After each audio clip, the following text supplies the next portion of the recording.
काशीदास के विरहा के में कार्यक्रम में तमाम विरहा आप सुनीला हर कलाकारों से सुनते आए हैं।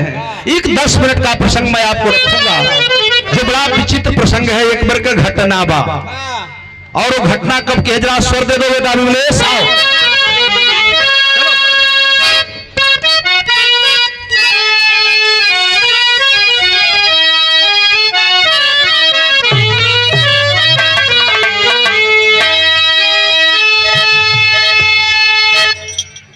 लाइन भूमिका है और भूमिका कितनी सुंदर है, पढ़े लिखे भाई गौर करेंगे, यही से विरहा की शुरुआत होती है। और भूमिका की लाइन दी गई है, क्या बता भैया वाली में बड़ा कैसी लाइन है।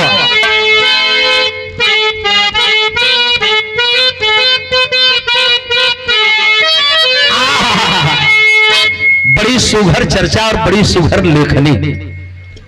चैनल वाले भाइयों का अभिनंदन करते हुए पुनः जितने यूट्यूबर साथी हैं सबका अभिनंदन करते हुए जरा सा गौर करेंगे। बिरहा की अनोखी लाइन है, कवि का भाव कितना ऊंचा है। मंद मुस्कान थी मंजरी मंजरी। एक समय का प्रसंग है और प्रसंग कब का है, लाइन दी गई है। भाव कितना ऊंचा है कि मंद मुस्कान थी मंजरी मंजरी, अपाद पोसे लिपट कर खुशी वल्लरी। कुसुम क्रोड़ में सो गए मधुव्रती, अंक सैया के सीने लगी सुंदरी। सीता की प्रभु थी मनौती मेरी।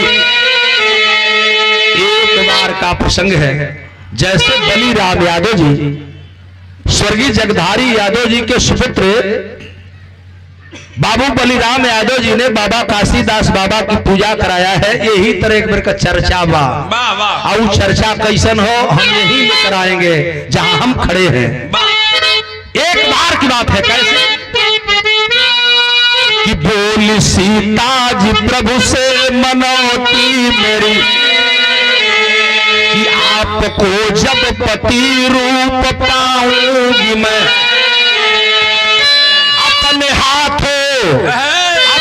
हाथों से बढ़िया बना के बिजन, एक साधु बुला के खिलाऊंगी मैं।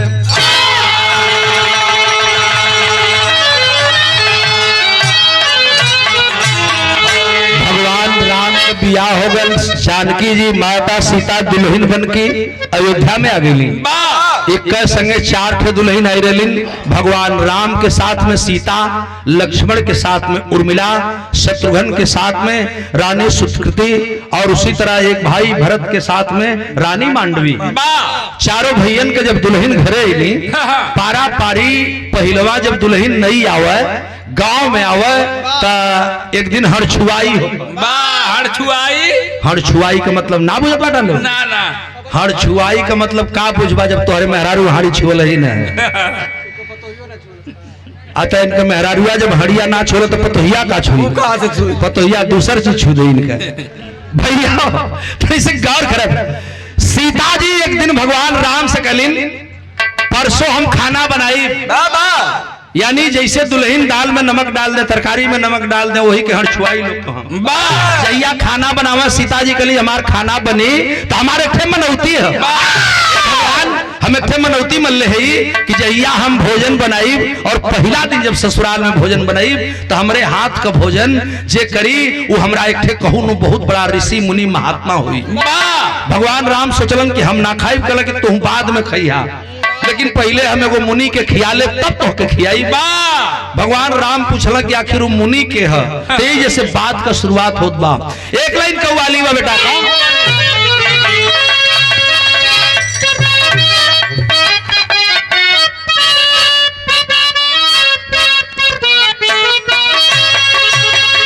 यही लाइन है क्या, दिखा दे या मेरे मौला, दिखा दे या मेरे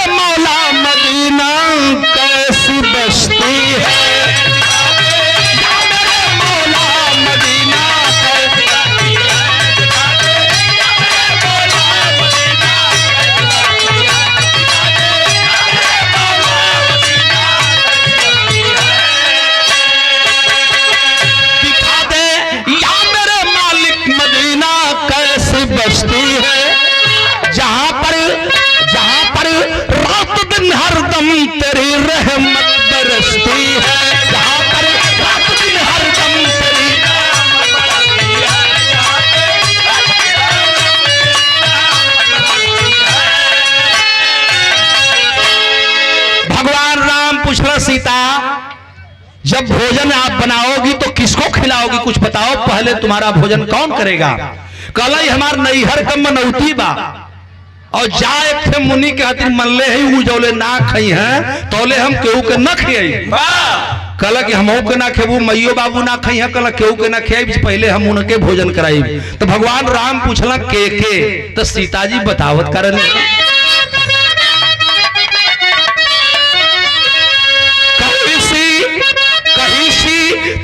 रघुवर से, कहीं सी ताज रघुवर से प्रभु कुंभज को लाना है, कहीं सी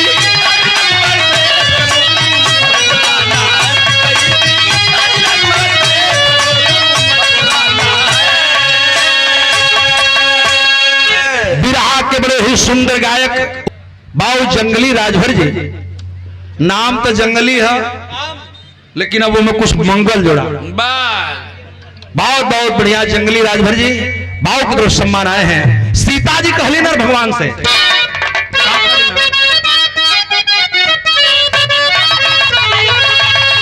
कहीं सी ताज रघुवर से, कहीं सी ताज रघुवर से प्रभु कुंभज को लाना है,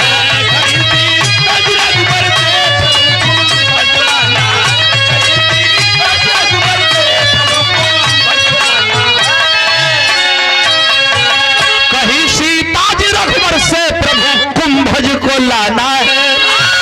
मनौती मनौती है यही मेरी, उन्हें भोजन कराना है, मनौती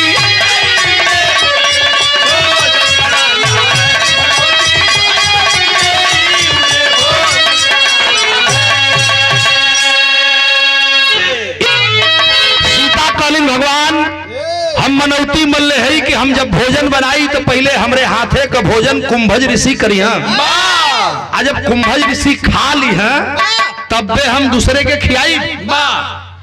भगवान कहलन तब कहला कि जा कुंभज ऋषि के लेके आवा, उनके भोजन करा ले तब तो तू खइया। भगवान चल रहे कुंभज ऋषि के ले आए बदे और सीता भोजन बनावे लगली। तनी सब यही से गौर करब, शायर के संगत लगी बेटा।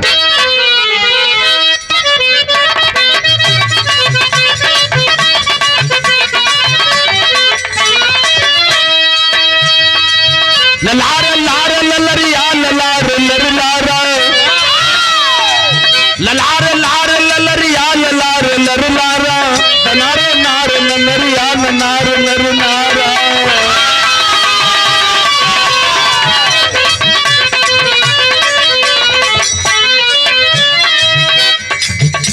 कुंभज ऋषि को जाकर रघुवर है स्वयं लाए, ऋषि को जाकर रघुवर हर्ष मलाए, निज हाथ से दयासन सम्मान से बिठाए।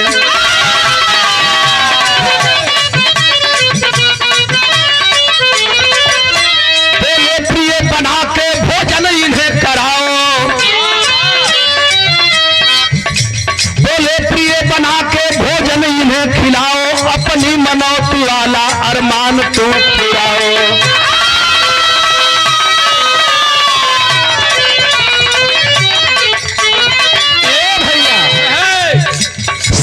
लगी बनाने कुंभज जी लगे खाने,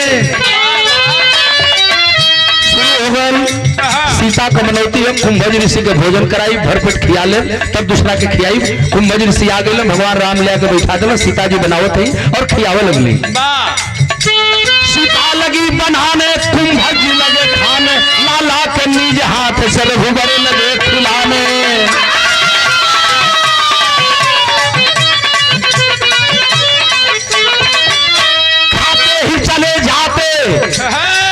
कुंभज ऋषि जब भोजनवा कुंभज ऋषि करे शुरू कर दिला, भगवान राम ले आके खियावे लगला, सीता बनावे लगली, तो दृश्य कितना गड़बड़ हो गया। खाते ही चले जाते कुंभज नहीं अघाते, खाते ही चले जाते कुंभज नहीं अघाते, जितना पठा के देती सब पेट में पठाते।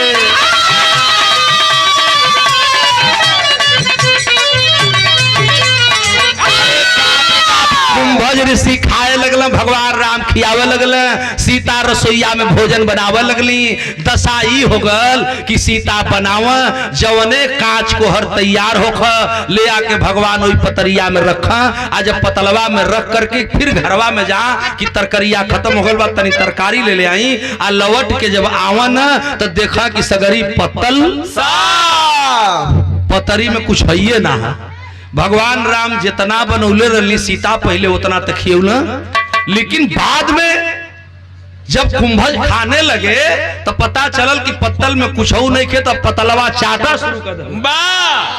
सीता से कहा जल्दी करा कुछ है ना, हो कुंभज का पेटवा ना भरल है। तो सीता हाली हाली कांचा कोहर दाल उसना चाउर उसना रोटी पाकल कि ना पकल तावा पर डलाई कि कच्चा गल, खैर जौने बनावा तौने भगवान राम ले जाए, पतलवा में रख दे। आ पतलवा में रख करके ज्यों पिछौड़ होखा तौले कुंभज ऋषि का पत्तल साफ वाह वाह पूरा खाए के उड़वा गल। अब तो भई परेशानी, धीरे धीरे दशा ही हो गल कि ये चचा जवन घर में रसोईया घर में जवन चावल रहल, जवन दाल रहल, जवन आटा रहल, जवन सब्जी रहल, आलू प्याज रहल, मरचा सब हाँ जवन रहल, जितना कुल रहल सीता जी देत गईली। कांच को हर कुंभज खात गईला, पूरा रसोइये का रसनवा खत्म हो गल। जब राशन खत्म हो गल तब भगवान राम से कहलन कुंभज ऋषि के सरकार खियावा बन भूख लगली है। सीता की लगे गईला, हाथ जोड़ना सीता से कहला कि मनौती मन ले हो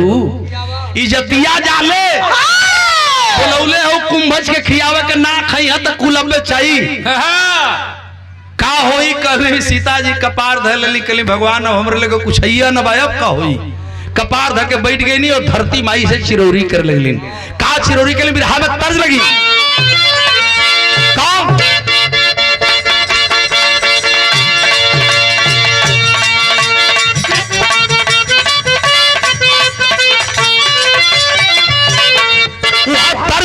स्वर्गीय बड़े भैया राजभर कुल का गौरव बेचन भैया दुनिया में न बात है।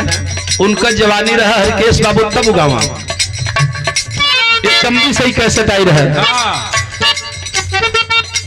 खा गईलू लंगड़ा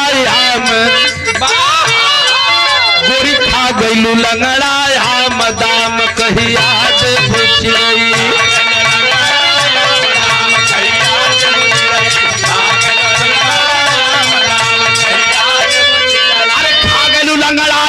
दाम कहिया देबू चिरई जो बनवा पधाम दाम कहिया देबू चिरई जो बनवा पधाम दाम कहिया देबू चिरई जो बनवा पधाम कहिया देबू चिरई। सीता जी आफत में पड़ गई, रसोईया में तो कुछ है न बा, ओनी कुंभज ऋषि के पतलों में कुछ न बा। धरती माई के गुहार कर लगली, ये लिए कि धरती माता से ही सीता का जन्म लोग बताते हैं। कोई कपार पिटली धरती पृथ्वी पर और सीता का कहलीन है कि सीता कर बिनती हजार पार कैदा मोरी नैया।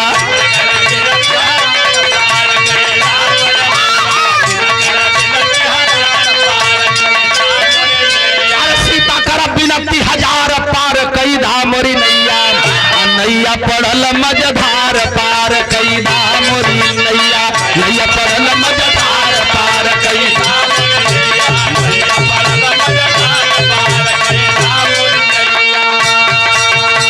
अरे रोटिया पोवत मोरा हथवा पिरायल,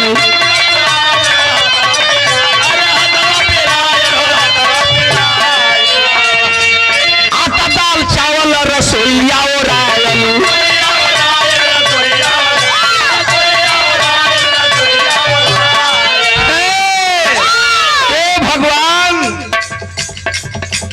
कैसे गई भरी भर के थारी, अब कैसे खाई भरी भर के थार पार कैदा मोरी नैया, कैसे गई भरी भरी थार पार।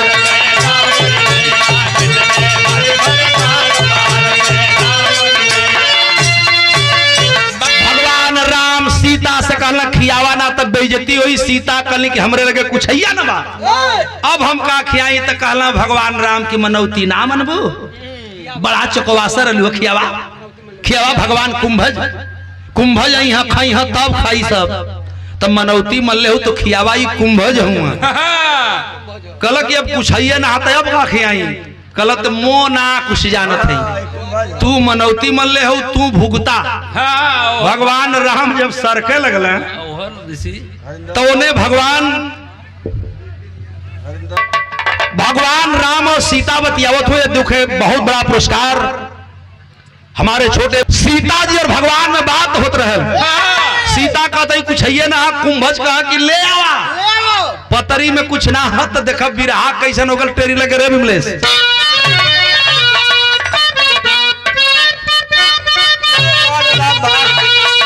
अरे पुकार उरी लावाए हरी कुंभज ऋषि कहत हुआ बाबू हरकेश कि अरे पुकारे औरी लावाए हरी अरे कुंभज खैले जाला तनिको नहीं डकार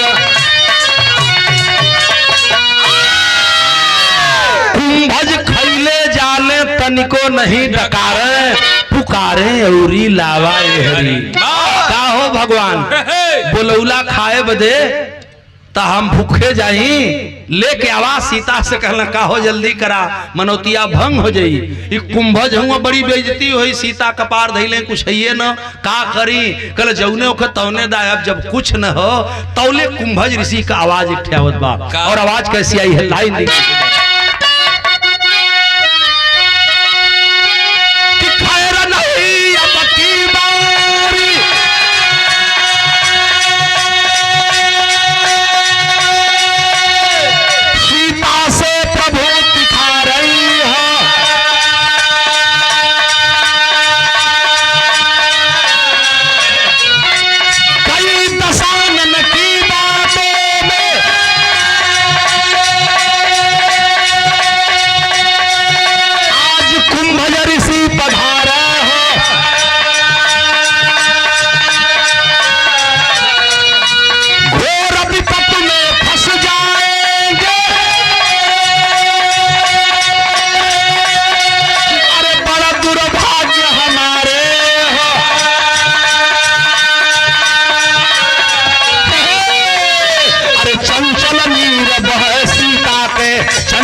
झंखत हुआ सीता माई झंखत है भगवान अब तब बेइज्जती हुई मुनि बेखैले जाइ हैं का करी तो भाई का आजमगढ़ के धरती से हमारे बलराम बाबू के कुंभज ऋषि कहला का हो क्या भैला ओके लोग भगवान कहला बलराम इतना बढ़िया जग करौले हुए मैं बलराम यादव और उनके परिवार को भी बधाई देता हूं जरा देखा बड़ी गौर करेंगे मेरी बात पर भगवान चल जाई ना ओखे तो बताइता कुंभज ऋषि गोसियाल अब भगवान राम कहला कि अब का हुई सीता रोवे लगली और भगवान राम उपाय निकाले लगलन उपाय को लगे तर्क लगी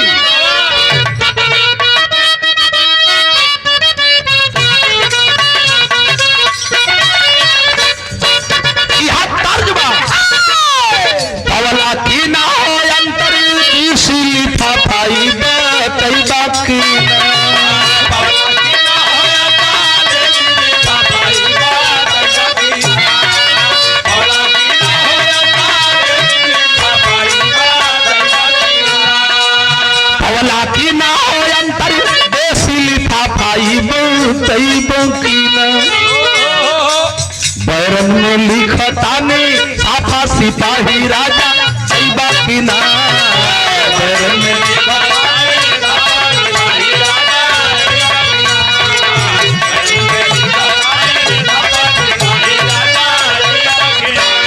भैया घरवा में गईला तब से ऋषि भगवान राम के कहूँ घरवा में गईला तब से वापस ना आईला कुछ भी आई बाकी ना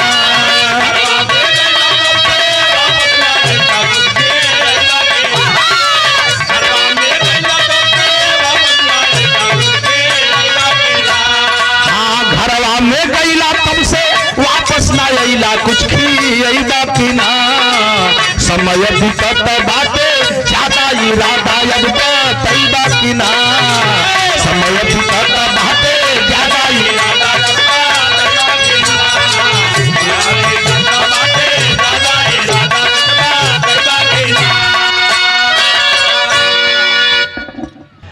भगवान राम जब चिंतित भइल तो देखिए अब यही गौर करब हम बतौली कि बड़ा अनोखी चीज हम 10 मिनट के अंदर बताई विराह हमार आधा से बेसी खत्म हो गल तनी से गौर करे कितनी ऊंची बात है। भगवान राम कहला कि अब होई बेइज्जती ई मेहरारू का जात मेहरारू का जात ई मनौती मान लेली आ ऐसन मनौती मनली कि कुंभज ऋषि खई है तब्बा सब खाई तो देखत है उपास है जइया होई बेइज्जती लग जाई पाह अब हम का करी तब कहला कि ऐसी ते एक काम करो तरिया में कुछ बा नहीं आवा एगो काम कलो तो देखी ई परंपरा हमरा देश के है। उस समय भगवान राम सीता से एक उपाय बताते हैं कौन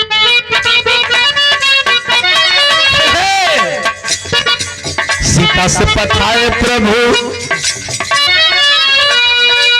सीता से पठाए प्रभु तुलसी का पतिया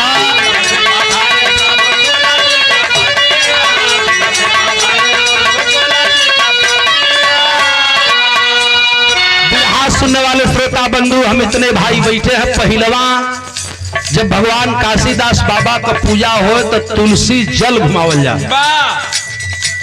बाबू प्रमोद रेडियो वाले हमारे यादव जी यूट्यूब के मालिक बैठे हैं जब हम लड़का ली जाते यही पूजा में देखले ही कि तुलसी जल जो घुमा के लोग न्योता दे गौवा में भी घर घर लोग न्योता दे।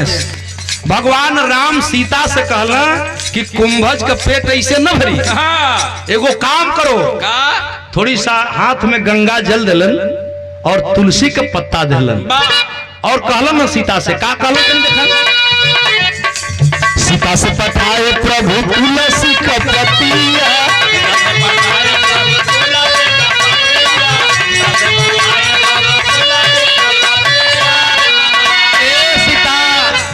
ये लो ले जाके मुनि के हथवा में दे दी है पतरिया में रख के गोड़ लाग ली है हाथ जोड़ ली है कह देना सीता कि सरकार मेरे पास अब यही है मेरे पास इसके अलावा कुछ नहीं है और जब प्रेम से कहोगी तो कुंभज ऋषि मान सकते हैं।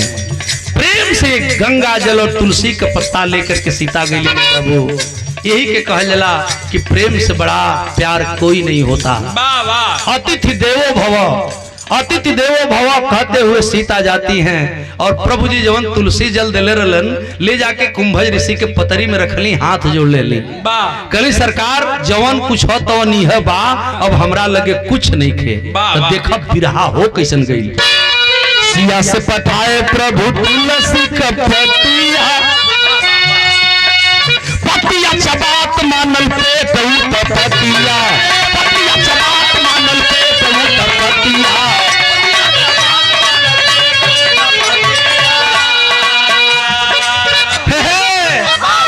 वही तुलसी का पत्ता उठाए कुंभज ऋषि और जब 4 ठे तुलसी का पतई चबौलन पानी पियलन है जितना पानी रहल तक खत्म हो गई और एक बेर डकरलन हरिंदर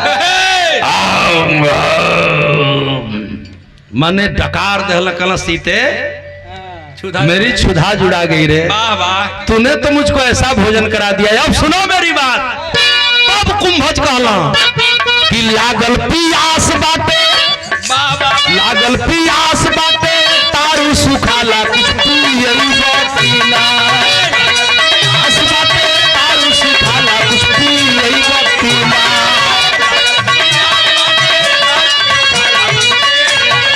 ए सीता भगवान राम के बुलावा प्रभु राम अइला दुआरी पर खड़ा हूँ हाथ जोड़ के कहला प्रभु भोजन तो हमने कर लिया अब हमके प्यास लगल है तनी पानी ना पियब अब तक बाबू गड़बड़ान गई काम सीता में हरारू को जात दौड़ले गईली आ जंगली एगो लोटा में पानी उठौली पितरी की लोटा में पानी लेके जब चौकट लांघे लगली तो वही जब भगवान राम हाथ बढ़ा कर रोक दिलन कहला कि फिर कुताई लहू मेहरारू के जात जहां न तहां कुता जानी सो वही तरह कुताई लहू छरियाल जात अबे खाना खियौलू हो तो ना समझ में आल है एक लोटिया पानी ले ले हो आ जात हो कुंभज के प्यास बुझावा कल के रे खियौला से गौर छूटल पनिया पिया दे सीता तेकरे चक्कर में ही भगवान राम कहला कि कुंभज हूँ आ लोटिया में पानी लेके जात हूँ पानी पियावा अब भाई ना समझ में आल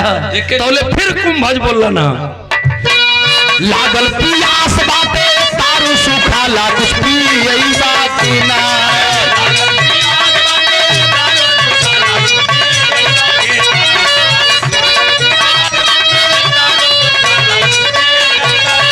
लागल पियास बाटे तारू सूखा ला कुछ पियई बाती ना समय बीतत बाटे ज्यादा इरादा अब तई बाती ना समय बीतत बाटे ज्यादा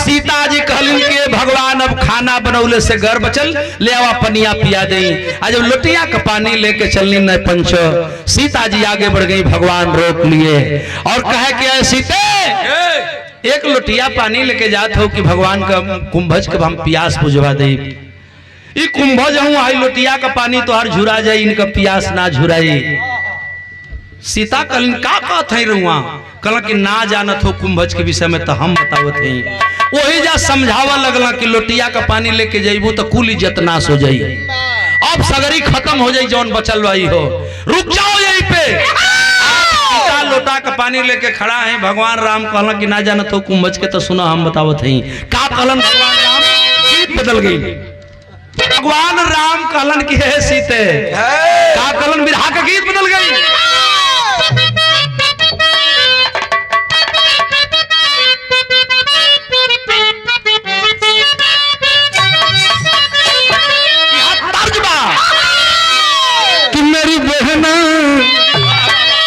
भगवान राम कहना सीता से ए सीते जरा मेरी बात सुन ले कि सिया रानी ये सिया रानी इन मुनिवर की प्यास कोई कैसे बुझाएगा सिया रानी इन मुनिवर की प्यास कोई कैसे बुझाएगा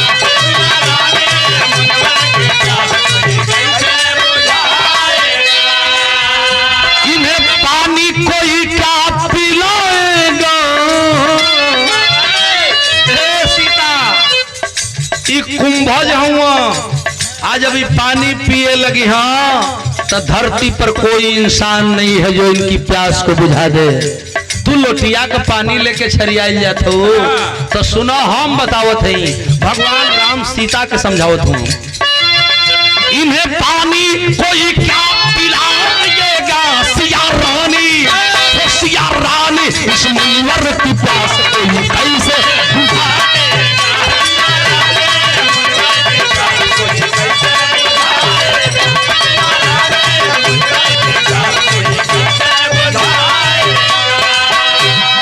नहीं खू जानत तो दयानंद बाबू बतावत हो राम कि नहीं खू जानत तो सुनो ये कुंभज हुआ कि सागर को पी डाले अधूरी बना के डाले अधूरी बना के ए सीता यू कुंभज ऋषि हुआ कि जब इनके एक बेर प्यास लाग रहे तब सागर को पी डाले अधूरी बना के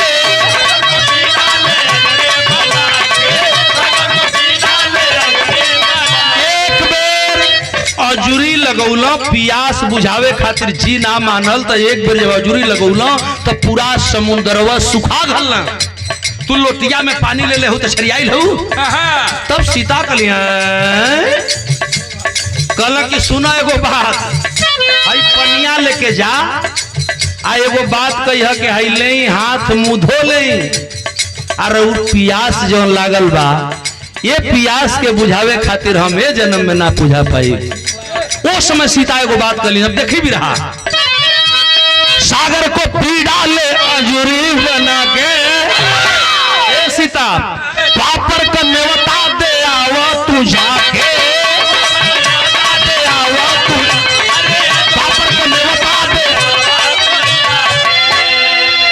सीता जाओ कह देना कि प्रभु जी से हाथ मुंह धो लीजिए और आपकी प्यास मैं द्वापर में बुझाऊंगा।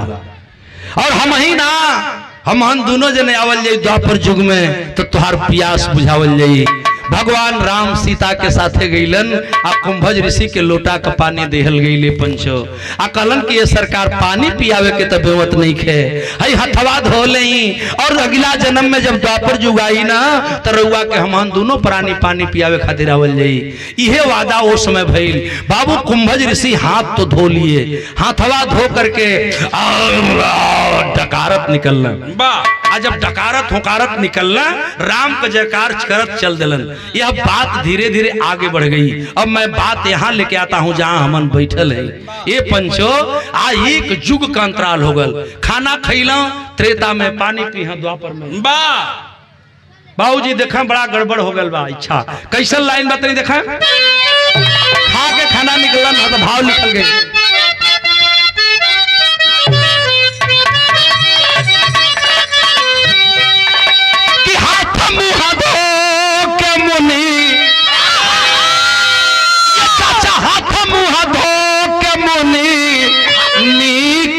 महल से प्रभु श्री राम जी का कारत जय जयकार।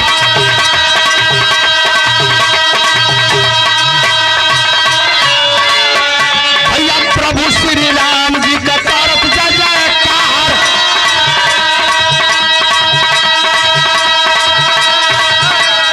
संखेली सीता कबो ऐसा नाम नौती करत।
वही भगवान राम द्वापर में भगवान श्री कृष्ण के रूप में पैदा होते हैं, जन्म लिए।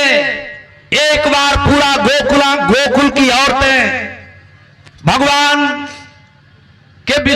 न जानते हुए प्रकृति के रक्षक जिनको कहा गया है, इंद्र का पूजा करें लोग, जो हमको पानी बरसाते हैं, अनाज पैदा होला, गोरु चौवन के घास भूसा पैदा होला।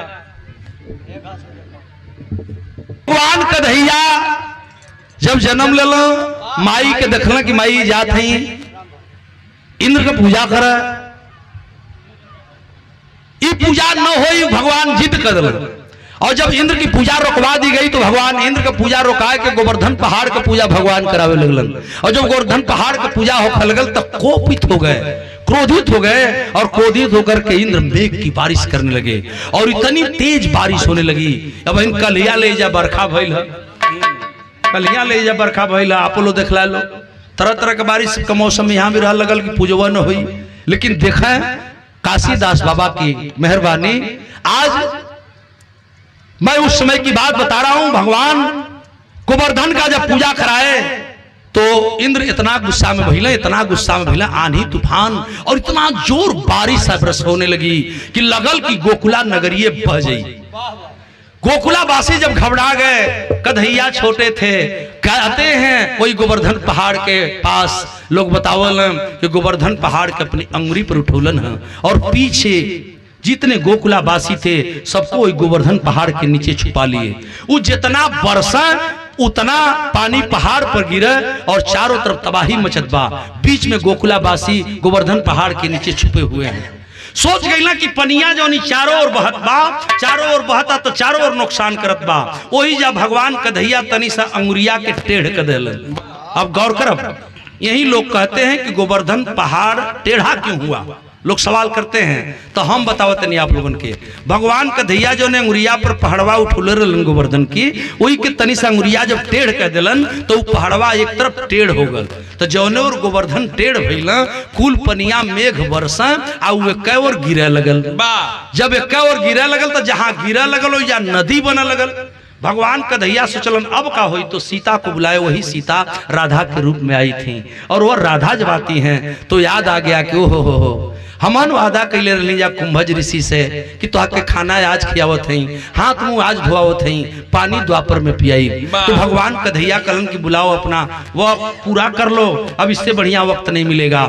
वही भगवान कन्हैया के कहने पर बाबू कुंभज ऋषि की याद करती हैं। और जब कुंभज ऋषि अलन अजूरी रोक के बैठ गईला, जेने उ पनिया गिरत रहल उ सगरी पनिया जितना ई बरस उतना कुंभज पियत गईला। ये भगवान वो तबे से गोवर्धन पहाड़ का पूजा शुरू हो गल। और उसी गोवर्धन पहाड़ के पूजा में कहीं कहीं मेरे तरफ उत्तर प्रदेश में गोवर्धन पहाड़ नहीं बल्कि काशीदास भक्त के नाम पर काशीदास की पूजा की जाती है। और बिहार में चले जाएंगे तो आज भी मैं आंखों से देखी हुई बात बता रहा हूं, वहां हमहने नियर कराहा चढ़ा के भौरी जाउर बना के आजकल पूरी खीर बनता, तरकारी भी बन जाता, कहीं कहीं एहू जा बनल बा। तो मेरे साथी पहलवा जब चढ़ा तो भौरी बना, जाउर बना, कराहा का कराहा जाउर बना, हलवा बना। आज भी बिहार में हमारे यहाँ काशीदास की पूजा होती है। और जो बिहार में जाएंगे हम कई बार आंखें से देखले बनी, देखल बात बताओ तनी, वहाँ जगह जगह आपको गोवर्धन पहाड़ बना मिलेगा। और यही कराह की पूजा जो हमारे यहाँ होती है वही बिहार में गोवर्धन पहाड़ के रूप में पूजा की जाती है। आइए बिरहा के आखिरी में मैं एक बात बताते चल रहा हूँ। लाइन क्या है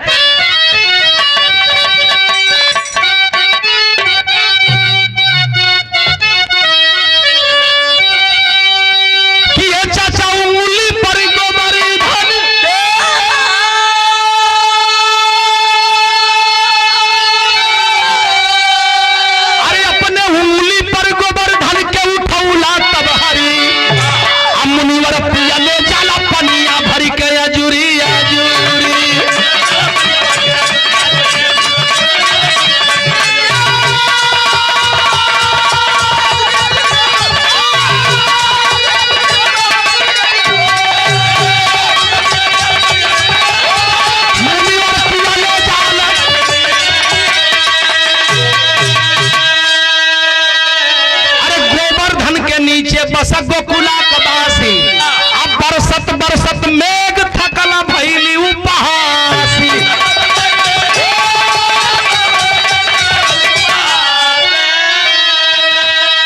झंखा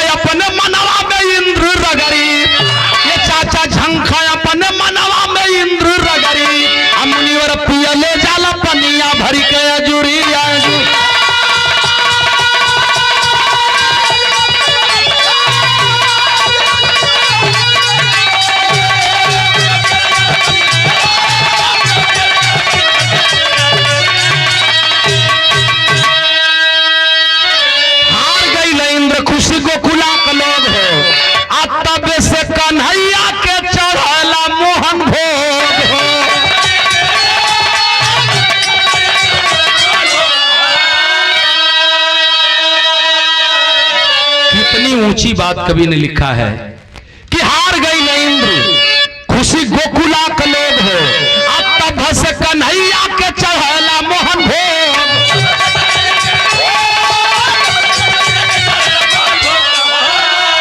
ए चचा कहीं चढ़े कराह इहे कहीं चढ़े कराह मन बतिया हमारे, हम मुनिवर पियले जाल पनिया भर के अजूरी अजूर।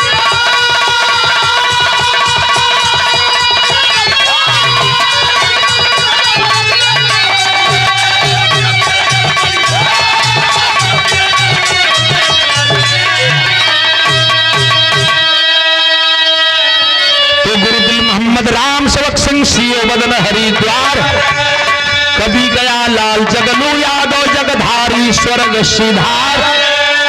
अरे पुकारे औरी लावा ए हरि, आचार्य गौरी शंकर की कविता कलम सवार।